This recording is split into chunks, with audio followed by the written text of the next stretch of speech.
Welcome to உமை study diaries. படிக்க start பண்ணலாமா? ஸோ இப்போ என்ன பார்க்க போகிறோம்னா, அசஸ்மெண்ட்னா என்ன அண்ட் அதோடைய டைப்ஸ் பார்க்க போகிறோம். அண்ட் டைப்ஸ் என்னது? ஃபார்மேட்டிவ் அசஸ்மெண்ட், சம்மேட்டிவ் அசஸ்மெண்ட் அப்படின்னு 2 இருக்குது. அது 3 அதை பற்றி தான் இப்போ பார்க்க போகிறோம். இப்போ அசஸ்மெண்ட் அப்படின்னு என்னென்னு பார்த்தோம்னா, process of collecting informations about students learning knowledge and skills. இது ஸ்டூடெண்ட்ஸ் எவ்வளோ புரிஞ்சிருக்காங்க, எவ்வளோ லேர்ன் பண்ணியிருக்காங்க அப்படிங்கிறத டீச்சர் செக் பண்ணுறது தான் அசஸ்மெண்ட் அப்படிங்கிறாங்க. அசஸ்மெண்ட்னா என்னது? ஸ்டூடெண்ட்ஸ் எவ்வளோ புரிஞ்சிருக்காங்க, நம்ம நடத்தின கண்டென்ட்டை எவ்வளோ லேர்ன் பண்ணியிருக்காங்க அப்படிங்கிற செக் பண்ணுற ஒரு ப்ராசஸ் தான் அசஸ்மெண்ட் அப்படிங்கிறாங்க. ஓகேவா? இதுக்கு எக்ஸாம்பிள் என்ன சொல்லலாம்? டெஸ்ட்டு சொல்லலாம். டெஸ்ட்டு, ஹோம்ஒர்க்கு அதெல்லாம் எதுக்கு? நம்ம எவ்வளோ புரிஞ்சிருக்காங்க அப்படின்னு செக் பண்ணுறதுக்காக வைக்கிற ஒரு விஷயம் தானே இதெல்லாம்.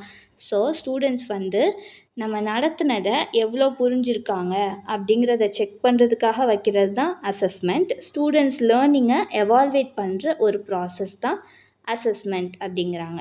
அடுத்து என்ன சொல்லியிருக்காங்க? அசஸ்மெண்ட்டில் 2 டைப்ஸ். அதில் ஃபஸ்ட்டு டைப் என்ன? Formative assessment. ஃபார்மேட்டிவ் அசஸ்மெண்ட் அப்படின்னு பார்த்தீங்கன்னா, லேர்னிங் நடக்கும்போது எவால்வேட் பண்ணுறது. அதாவது எப்படி சொல்லலாம்? கிளாஸ் நடத்திட்டு இருக்கும்போது ஸ்டூடெண்ட்ஸோட ப்ராக்ரஸை டீச்சர் செக் பண்ணுவாங்க. அப்படி செக் பண்ணுறது தான் ஃபார்மேட்டிவ் அசஸ்மெண்ட் அப்படிங்கிறாங்க. அதாவது கிளாஸ் நடக்கும்போது டீச்சர் செக் பண்ணுறது தான் ஃபார்மேட்டிவ் அசஸ்மெண்ட். என்ன சொல்கிறாங்க? Formative assessment is assessment conducted during the teaching and learning process.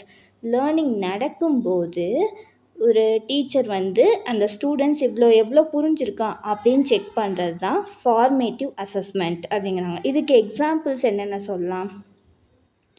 குவிஸஸ்ஸு, class test, group discussion and இன்னொரு எக்ஸாம்பிள் சொல்லணும்னா ஓரல் டெஸ்ட் வைக்கலாம். இப்போ கிளாஸ் நடத்திட்டு இருக்கும்போது இப்போ நான் என்ன சொன்னேன் அப்படின்னு கேட்குறதும் ஒரு ஃபார்மேட்டிவ் அசஸ்மெண்ட் தான்.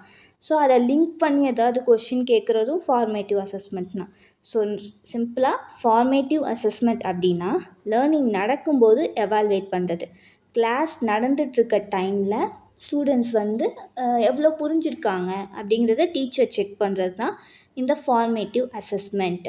அண்ட் அடுத்து என்ன பார்க்க போகிறோம்னா, second type summative assessment. Summative assessment அப்படின்னா conducted at the end of the unit, term or the course. ஒரு கோர்ஸு இல்லைனா ஒரு யூனிட் கம்ப்ளீட் ஆனதுக்கப்புறம், ஒரு டேர்ம் கம்ப்ளீட் ஆனதுக்கப்புறம் ஒரு அசஸ்மெண்ட் வைக்கிறோம்ல, அதாவது ஒரு டெஸ்ட் வைக்கிறோம்ல, அதுதான் சம்மேட்டிவ் அசஸ்மெண்ட் அப்படிங்கிறாங்க. இந்த சம்மேட்டிவ் அசஸ்மெண்ட் அப்படிங்கிறது என்னென்னா, லேர்னிங் முடிஞ்ச அப்புறம் எவால்வேட் பண்ணுறது. ஒரு கம்ப்ளீட்டாக ஒரு லேர்னிங் ப்ராசஸ் முடிஞ்சக்கப்புறம் எவால்வேட் பண்ணுறது. இப்போ ஒரு 3 யூனிட்ஸ் நடத்திட்டு இதெல்லாம் குவார்ட்டர்லி எக்ஸாமுக்கு வரும் அப்படின்னு சொல்லிட்டு ஒரு டெஸ்ட் வைக்கிறாங்கல்ல, அதுதான் சம்மேட்டிவ் அசஸ்மெண்ட். இது மோஸ்ட்லி எதுக்குன்னா கிரேடிங் அண்ட் சர்டிஃபிகேஷனுக்காக இருக்கும் அப்படிங்கிறாங்க. லேர்னிங் முடிஞ்ச அப்புறம் எவால்வேட் பண்ணுறது தான் சம்மேட்டிவ் அசஸ்மெண்ட். எக்ஸாம்பிள் என்ன சொல்லலாம்? Term exam, semester exam, annual exam, public எக்ஸாம்லாம் இருக்குல்ல, அதெல்லாம் லேர்னிங் முடிஞ்சக்கப்புறம் வைக்கிறதானே, நம்ம கிளாஸ்க்கு நடுவில் வைக்கிறது இல்லை. லேர்னிங் முடிஞ்சக்கப்புறம் நம்ம ஸ்டூடெண்ட்ஸோடைய ரிசல்ட்டை செக் பண்ணுறது தான் சம்மேட்டிவ் அசஸ்மெண்ட். அதாவது ஃபைனல் ரிசல்ட்டை செக் பண்ண யூஸ் பண்ணுவாங்க. இவ்வளோ நாள் படித்ததில் எந்த அளவுக்கு புரிஞ்சுருக்காங்க அப்படிங்கிறத செக் பண்ணுறது தான் இந்த சம்மேட்டிவ் அசஸ்மெண்ட்டாக சொல்லணுன்னா. ஃபார்மேட்டிவ் அசஸ்மெண்ட் என்னென்னா, லேர்னிங் ப்ராசஸ் நடக்கும்போது ஸ்டூடெண்ட்ஸ் ப்ராக்ரஸை எவால்வேட் பண்ணுற அசஸ்மெண்ட் தான் ஃபார்மேட்டிவ் அசஸ்மெண்ட் அப்படிங்கிறாங்க. சம்மேட்டிவ் அசஸ்மெண்ட் அப்படின்னா லேர்னிங் ப்ராசஸ் முடிஞ்சக்கப்புறம் அவங்களோட அச்சீவ்மெண்ட்டை எவால்வேட் பண்ணுற அசஸ்மெண்ட் தான் சம்மேட்டிவ் அசஸ்மெண்ட். ஓகேவா? ஸோ ஃபார்மேட்டிவ் அசஸ்மெண்ட் இது தான், சம்மேட்டிவ் அசஸ்மெண்ட் இது 2 இவ்வளோ தான். ஸோ ரொம்ப ஈஸியான ஒரு 5 மார்க்கு. இதை எல்லோரும் கண்டிப்பாக படிச்சுக்கோங்க. கண்டிப்பாக எக்ஸாமில் கேட்பாங்க அப்படின்னு சொல்லியிருக்காங்க. இதில் ஏதாவது டவுட் இருந்தால் கமெண்ட்டில் சொல்லுங்கள், நான் இன்னும் கொஞ்சம் கிளியராக எக்ஸ்பிளைன் பண்ணுறேன்.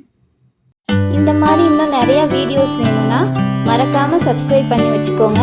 Stay tuned. பாய்.